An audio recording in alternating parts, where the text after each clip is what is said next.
Este podcast pertenece a la red Podcast SN.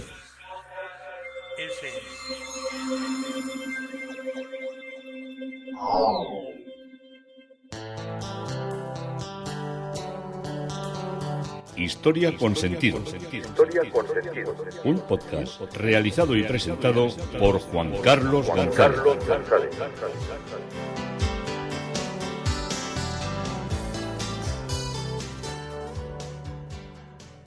Un saludo a cuantas personas se acercan a través de las redes sociales, de Facebook, de Twitter, de mi página web Historia con Sentido. Hoy un día más estamos en Bizancio, estamos en Constantinopla, estamos en Estambul y estamos en el Orologion. Pero que suena rimbombante estas cosas griegas y del otro lado del Mediterráneo nos suenan a interés propio. Pero bueno, Orologion es una puerta, es la puerta por donde se entraba a Santa Sofía, porque nos hemos ido acercando, hemos visto todas las tumbas que hay alrededor, todas las fuentes, todas las madrasas, las escuelas, todo lo que era el control de las estaciones, de las latitudes y de las longitudes, para saber cuándo era el punto preciso, exacto, a través de los relojes para hacer la oración, como se hace ahora. Hoy en día hay unos letreros en casi todas, o también hay aplicaciones electrónicas de cuándo tiene la gente que hacer su oración conforme a la situación del sol y a la situación del amanecer, cuando empieza a salir el sol por la mañana o cuando se pone por la tarde. Bueno, toda esta serie de cosas tan ritualistas y tan propias de esta religión que durante muchos años estuvo aquí con nosotros. Pero antes de traspasar las puertas del Orologion, vamos a irnos a la mitología, que nos está enseñando muchas cosas, muchos personajes, muchos de ellos interesantes, y cada vez vamos aprendiendo más para una cosa muy interesante, que es cuando nos enfrentamos a una obra de arte, poder saber de qué va la historia, o como dirían los jóvenes, de qué va la bola. Bueno, yo no sé si eso lo dicen ya los jóvenes o lo decimos los mayores. Bien, Píramo y Tisbe eran dos enamorados que no se podían ver porque estaban muy vigilados. Esto pasaba mucho antes. Ahora no, ahora los padres son complicísimos de lo que es la relación de los púberes enamorados y no tan púberes. Bueno, pero una noche se escapan y quedan en el sepulcro de Nino. Llega primero Tisbe, la chica, quien ve por ahí a una leona con sangre en la boca de una caza reciente. Se esconde del animal, pero se le cae el velo y la leona lo atrapa, lo muerde. Cuando llega Píramo, ve el velo ensangrentado y, pensando que su amante está muerta, se suicida. Cuando Tisbe sale de la cueva, va a ver a su amado, lo ve muerto y también se suicida. No me digáis que esto, la historia de Píramo y de Tisbe, una historia verdadera de amor, es una cosa pero absolutamente tiernísima. Después están los amores del sol, Marte, Venus, Leucote, Clítide. Bueno, Apolo fue testigo un día de las infidelidades de Afrodita con Marte. Decidió contárselo a Hefestos y éste preparó una trampa, una red debajo de la cama. Cuando allí se puso la pareja de los dioses, el colchón, suponemos, se hundió y Hefestos les atrapó y mostró a todas las deidades cómo estaban copulando y en falta dentro de lo que era el reglamento de las deidades, y los humilló mucho. Después de esto, Citera, isla donde se daba culto a Venus, hace que Apolo sea castigado por delator y le hacen enamorarse de Leucótoe. Se transforma en la madre de esta, Eurínome, y le confiesa su amor, pasando de nuevo a la forma de Dios. Ella acepta, pero Clite, la hermana de la amada, lo ha visto todo, y celosa, porque también quería a Apolo, los delató a su padre. El castigo fue enterrar a Leucote en la arena y Apolo llegó tarde para salvarla. De donde estaba salió una vara de encina. Siempre tenéis que daros cuenta que los dioses, cuando hacen alguna cosa, acaban representándose en algo de la naturaleza, que luego pasa a la pintura y pasa a la poesía y pasa a la escultura. Ya entendéis cómo es todo este movimiento. Después de eso, el dios ni miró a Clite, que estuvo llorando desnuda y tirada en el campo a la espera de que su amado apareciera. Al final acabó adherida a la tierra, un final muy propio de los enamorados, adherirse a la tierra. Las hijas de Minias narran ciertas historias. A los jóvenes les gustaba mucho la historia y ahora les toca a Alcíote contar otra. Ella dice que relatará un hecho novedoso. Sálmacis y Hermafrodito. Hermafrodito era hijo de Hermes y de Afrodita. Un día encontró una fuente en uno de sus viajes en la cual había una ninfa, Sálmicis. Ella le intentó seducir, pero él se negó. La ninfa se alejó simulando tristeza y se escondió. Vio que su amado decidía darse un baño en la fuente y rápidamente lo atrapó dentro del agua. Mira, que eran malas estas ninfas, eran vampiras. Y al final, debido al abrazo tan fuerte y a que Sálmicis dijo a los dioses que nunca se separarían, sus cuerpos se unieron. Y desde entonces, todo hombre que toque esas aguas adquiriría los atributos femeninos.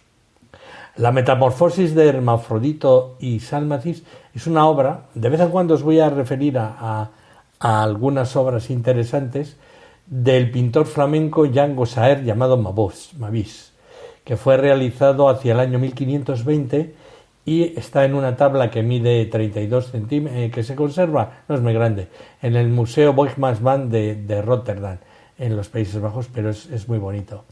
El cuadro es una de las primeras obras flamencas que representa un tema de la literatura grecorromana y sus mitos. El centro de la tabla recoge el momento en que la naya de la ninfa asalta al joven y se esfuerza por abrazarlo.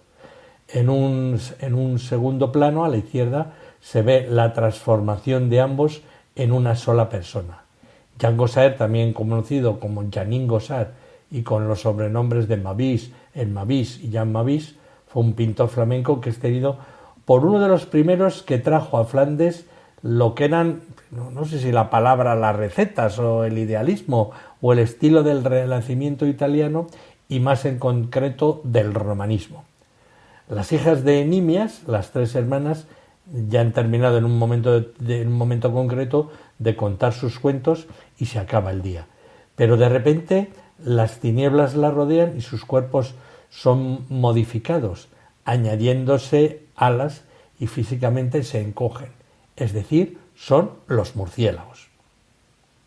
Otra historia es la de Ino y Milicertes.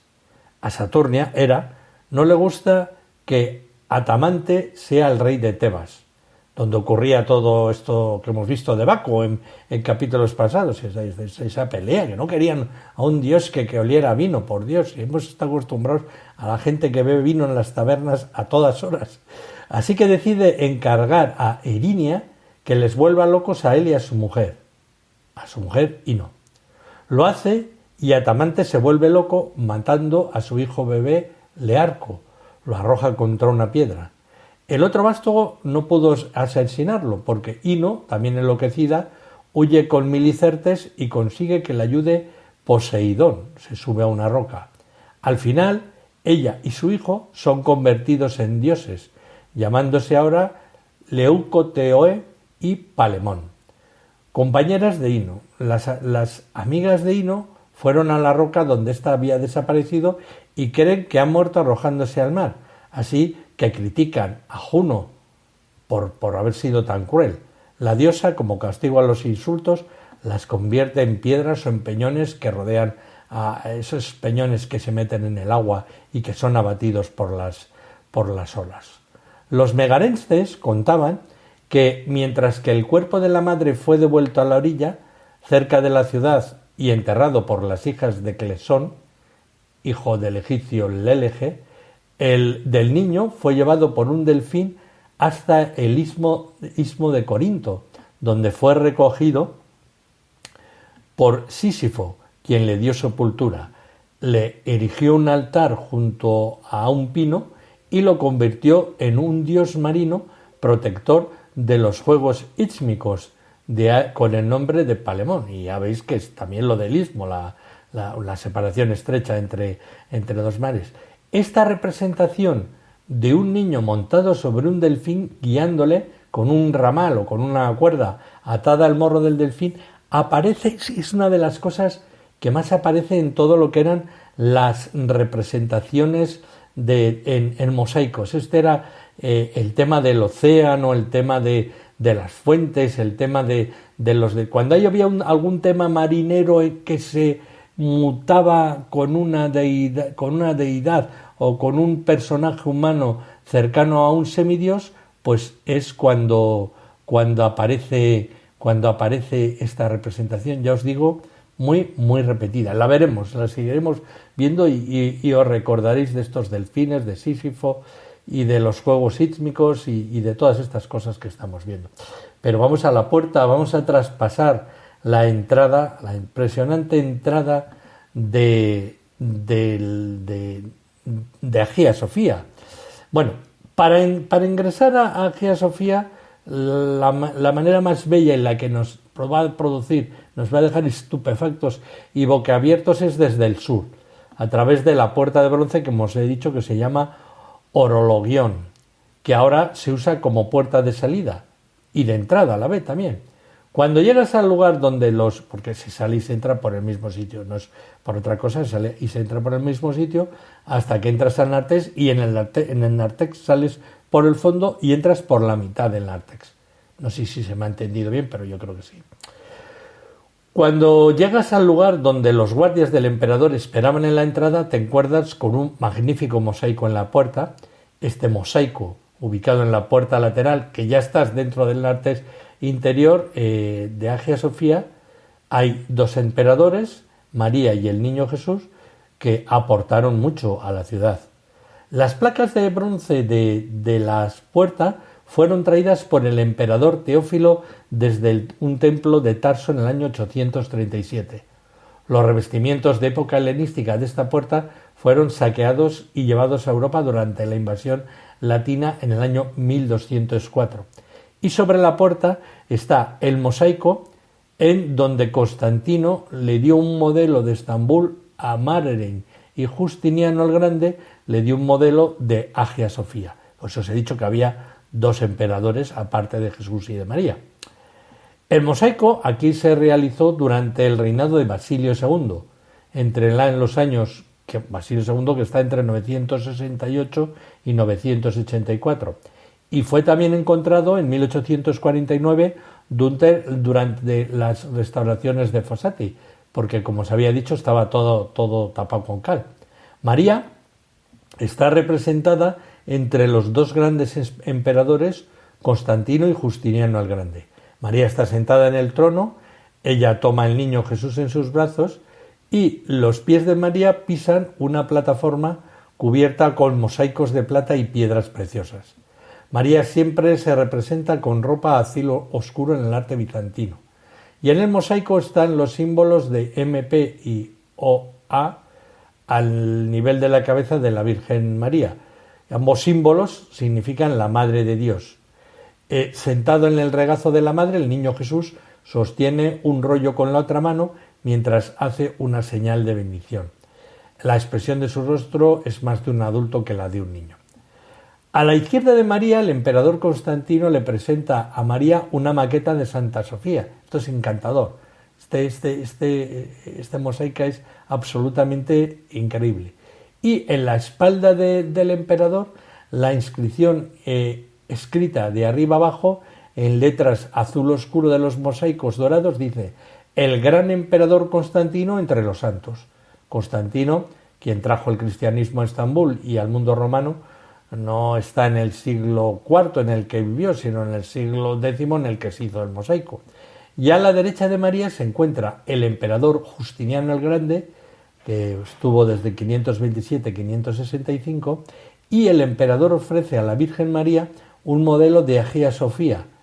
En la parte posterior del emperador Justiniano está escrito Gran Emperador Justiniano.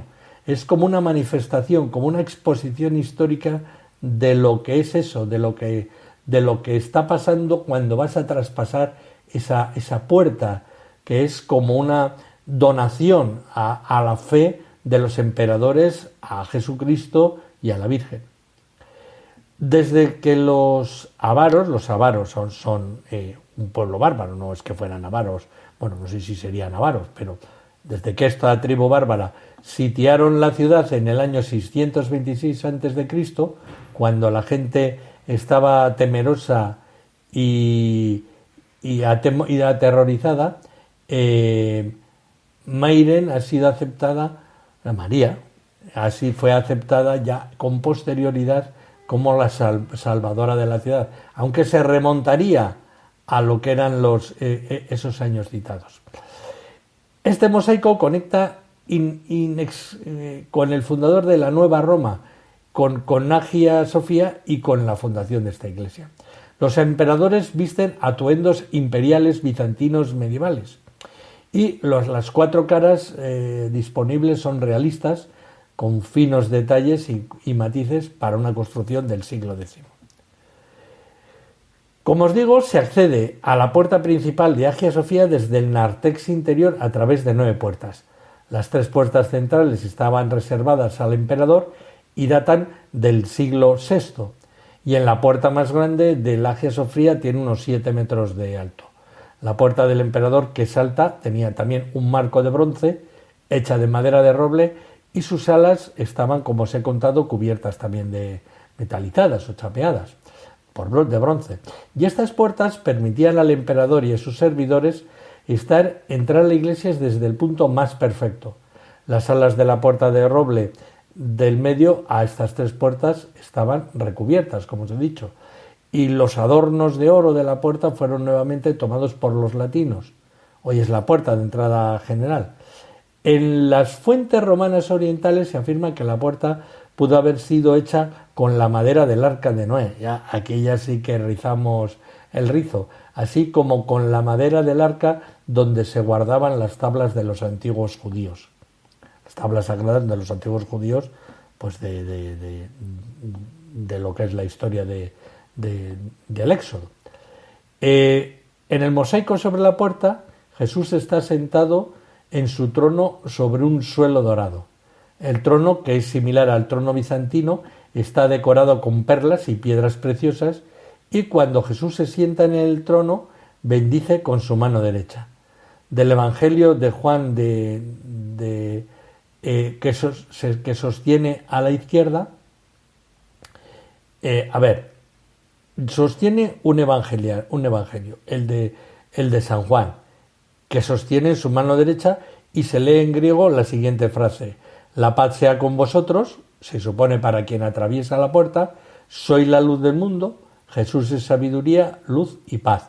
Y la expresión de la mirada de Jesús es la misma que en las estatuas de Asclepio, del dios de la medicina y de la salud de la época griega antigua. Probablemente copiaron algún modelo para representar esto de que soy la luz del mundo, la sabiduría, la salud, por decirlo de alguna manera.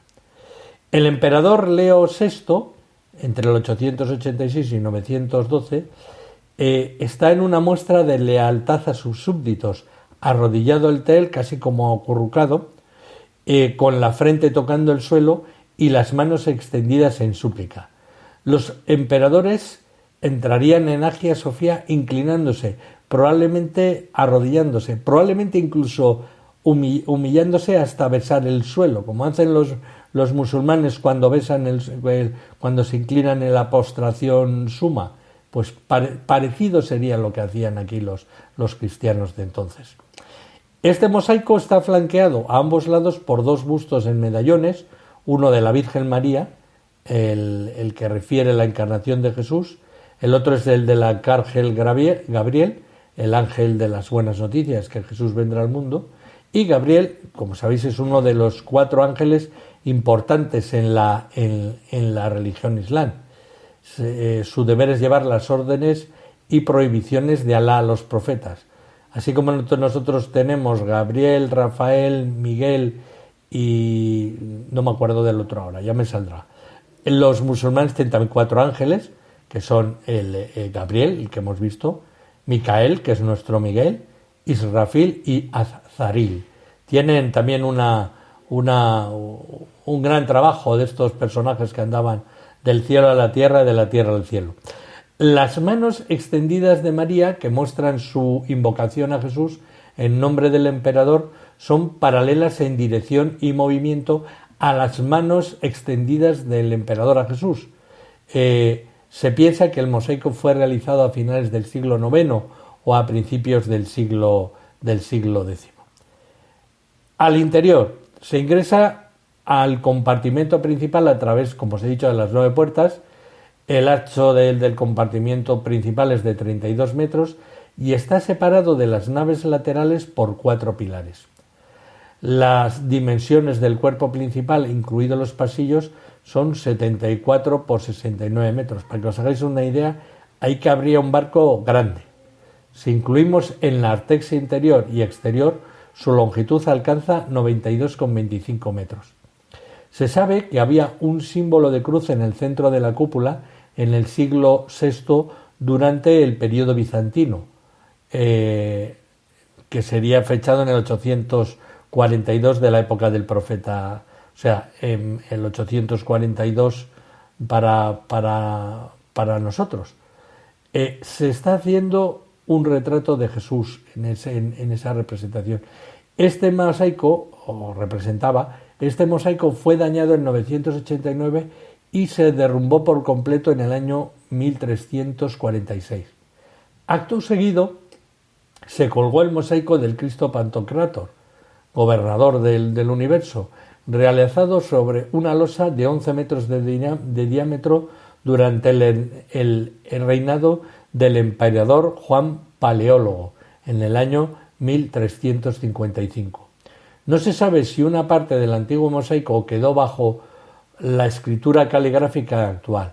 Los mosaicos de la cúpula sobrevivieron hasta finales del siglo XVII y en esos años Kafeker Mustafa İzzet Efendi escribió una sura del Corán dentro de la cúpula.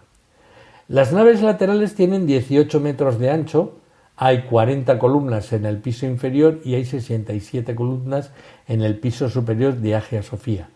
En las columnas del piso superior hay sellos de metal, monogramas, del emperador Justiniano y de su esposa, la emperatriz Teodora, realizados en el siglo VI.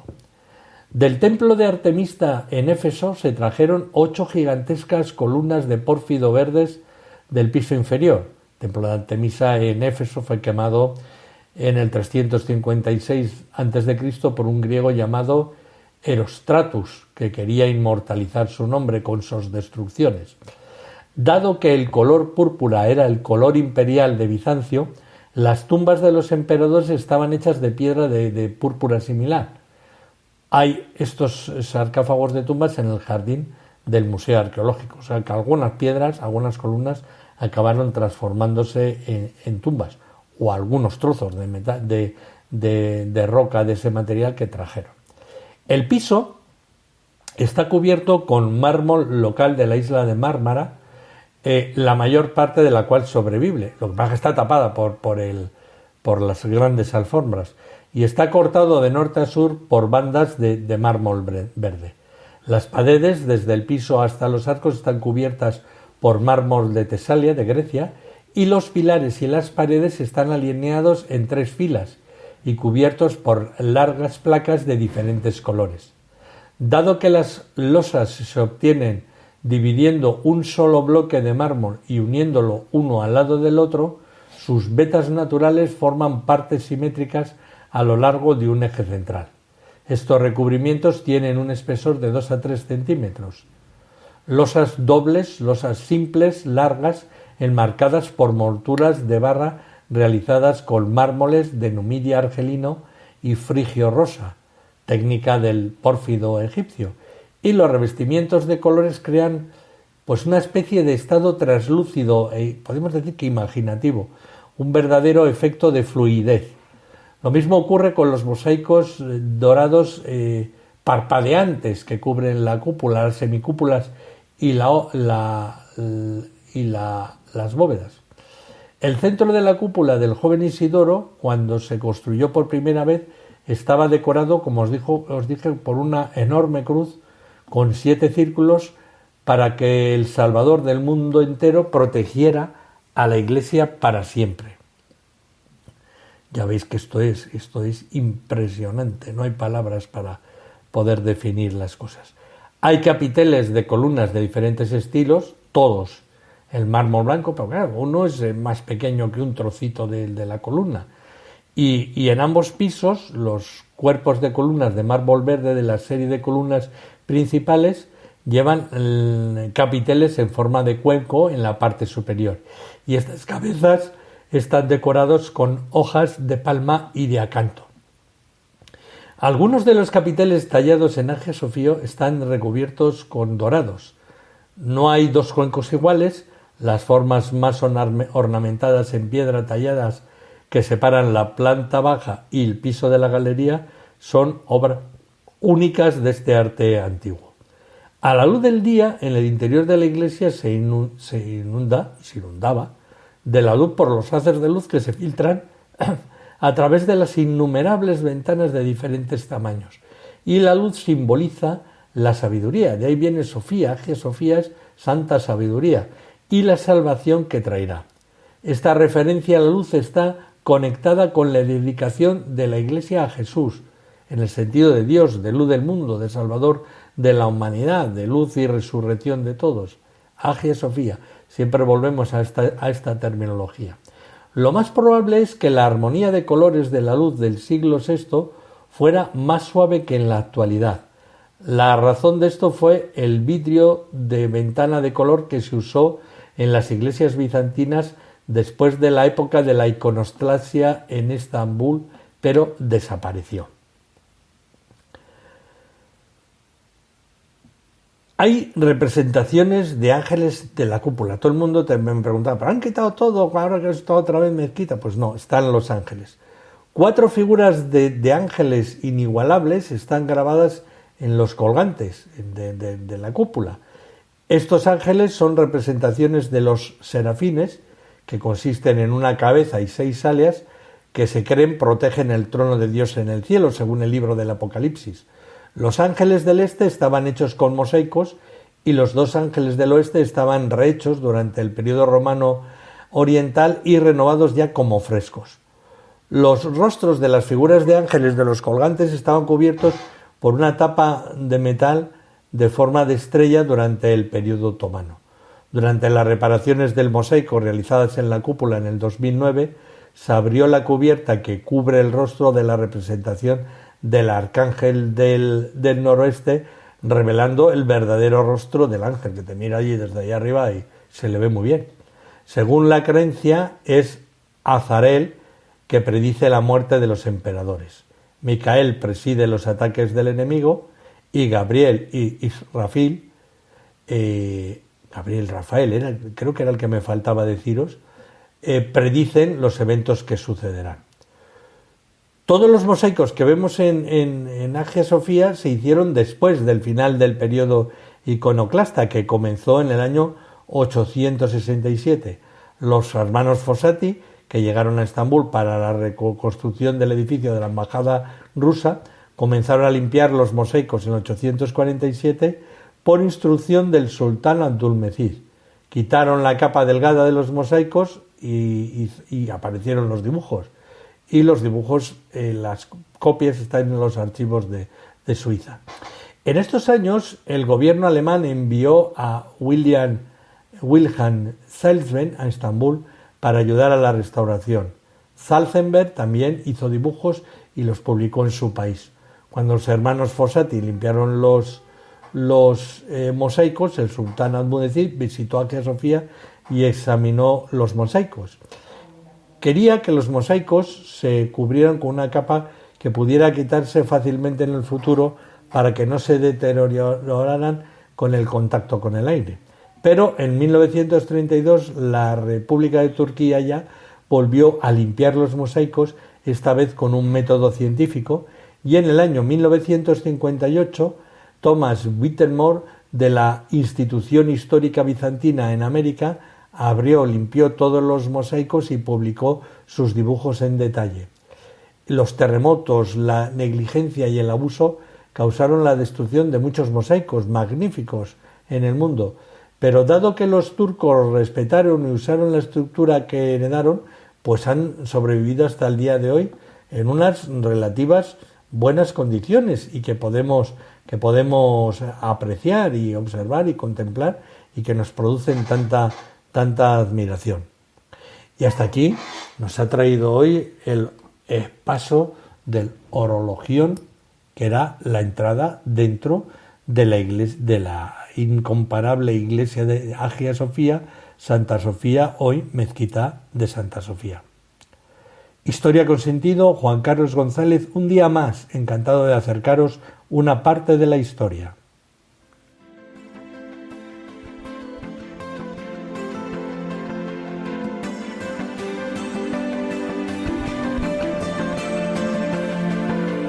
Hasta aquí un episodio más de Historia con Sentido.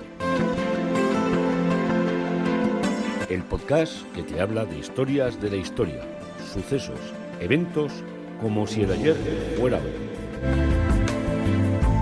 Síguenos a través de iTunes, Spreaker o iVoox.